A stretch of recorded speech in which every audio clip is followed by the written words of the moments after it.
Hello everyone, Steve here. Welcome back to another video.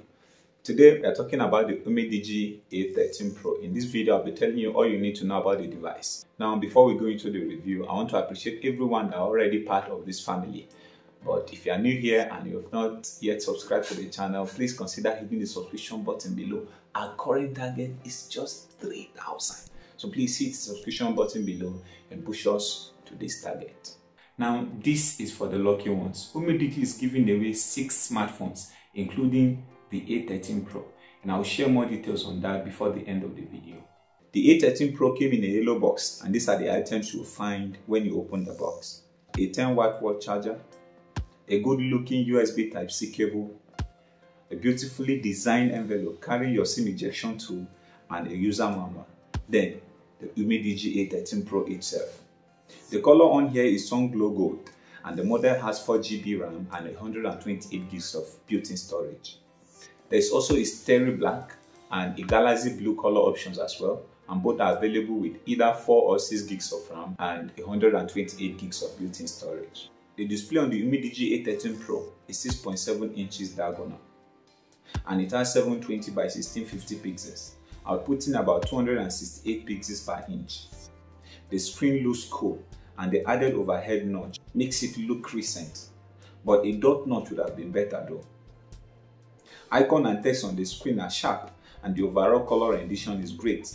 With the fairly large 6.7 inches screen, the UMIDIGI A13 Pro could be a perfect device for multimedia consumers on the go. Although I wish the screen on the A13 Pro could be a little brighter, especially when using the phone under direct sunlight.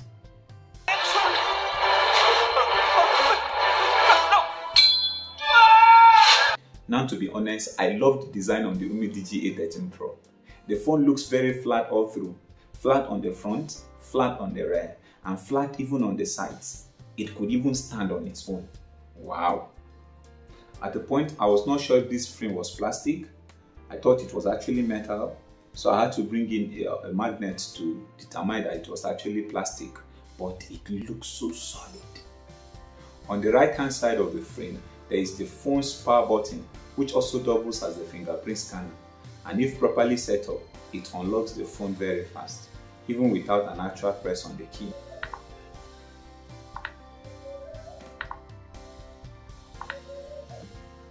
Above that is your volume rocker, while a secondary microphone and a 3.5mm audio jack are kept on the top. The other side of the phone houses a hybrid card slot along with a quick access button. You can customize this button as per your need though. For me, single pressing the key takes a screenshot, double pressing gets the recorder, while a long press turns on the LED light. Down in the basement is where you will find the primary microphone, a USB Type-C port, and the loudspeaker grill, which in my opinion is not really that loud. UMIDIGI said the panel on this back is AG glass with matte finishing. Obviously not a premium glass, but the added matte finishing is everything, as it helps eliminate finger smudges. Other items on the rear includes the company's branding, their new Beyond Dreams brand slogan, and the beautifully designed rear camera module. This module carries a 48 megapixel primary sensor with f1.8 aperture and 8 megapixel ultra wide lens with f2.2 aperture, and a 35 megapixel macro shooter with f2.2 aperture, along with 4 LED lights. The camera app offers many modes, but in the end the most important thing to you is the image quality. So talking about image quality, well, I would say you are getting what you're paying for. The design actually looks like iPhone 13, but the camera sensors here are not iPhone 13s, and the image quality cannot compete with flagships. Although given the right lighting condition, you could still get good images from the cameras on the A13 Pro. Now, let's practicalize with the front selfie camera. Hello everyone, it's Steve here, and now I'm recording with the selfie camera on the UMIDIGI A13 Pro, still in the position where I was recording. Now, I just discovered that the selfie camera on this device can only record at 720p. It can't go up to 1080p. I'm just wondering why. Because UMIDIGI said this lens, the selfie lens, is 16 megapixel. So why can't a 16 megapixels do 1080p video? Anyway, do let me know in the comment section below, and then also please comment on the image or video quality. The rear camera though can record up to 1080p video footage. I've actually received 3 OTA updates since I started this review, and I discovered that while I was running my initial tests on the device, there was option for a sort of software video stabilization on the rear camera, but it got disabled and I was wondering why. Now on the software department, the UMIDIGI A13 Pro runs on Google Android 11 out of the box. The OS is almost stock Android with minimal customization. Thankfully, it is quick and it is buttery smooth. You can personalize your home screen to your taste and decide how each element and widgets should behave. You can even choose from regular home screen, which shows all your apps on the desktop, or switch to the app drawer mode. And since it is Android 11, you can decide either you want to use on-screen navigation button or gesture-based navigation, and dark mode is available as well. As for the hardware, the A13 Pro is powered by UNISOC Tiger T610 8-core CPU. A review unit has 4 gigs of RAM along with 128 gigs of built-in storage. Benchmark test pegs the T610 CPU on the A13 Pro almost on the same pedestal with the UMIDIGI A13 CPU from MediaTek. In real-life usage, the A13 Pro runs most applications without noticeable lag, except for graphical intensive games, which are still playable. You just probably need to endure extensive loading time.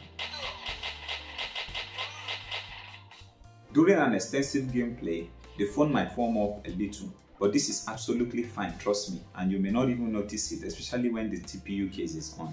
Now, like I said earlier, UMIDIGI is giving away 6 smartphones, 2 of the A13 Pro series, 2 from the F3 series, and 2 from the upcoming Bison series.